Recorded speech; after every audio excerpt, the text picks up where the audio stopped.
Raymond, great job on your opening speech. What I really wanted to come up here and say, very first thing was, get out of here! Get out of here! Man, I felt my heart just lighten up when you got to that part of your presentation. And I want you and the rest of the audience to recall that you did not have the instruction manual, the competent communicator manual beforehand. So we did throw you into the pond with some stones tied to your feet, but you managed to swim across anyway. So great job in that regard.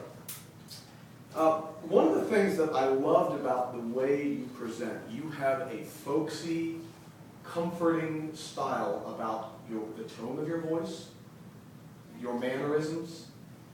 I can see you becoming an awesome storyteller in the very near future. And there is probably no more powerful way to communicate than telling stories. Stories stick with us.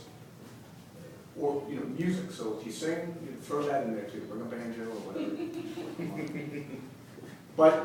But keep working on that tone of voice. You have a great tool there, and building on our strengths is always worthwhile.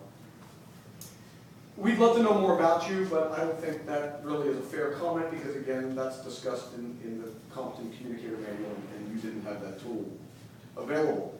You had a good flow. I thought you worked well on your notes. The story went along well. What I would have loved to have seen a little more was tell us where we were going to go with this story. Give us some kind of a clue, something to make us think, okay, well, why is he telling us about this?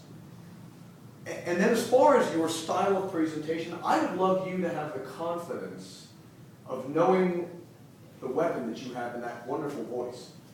Because you came up here and you had your notes, and several times you did this with your hand if you weren't really sure.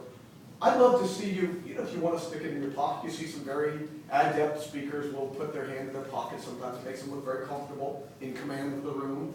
Other times they will use their hand to make other gestures. So don't be afraid to do that.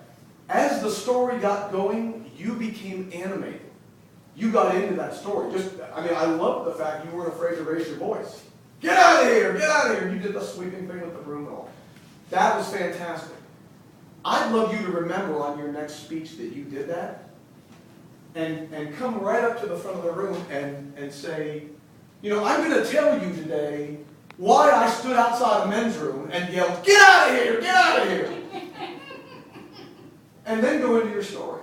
And I think people would they would be riveted to know, okay, what is this all about? Where's this guy going to take us?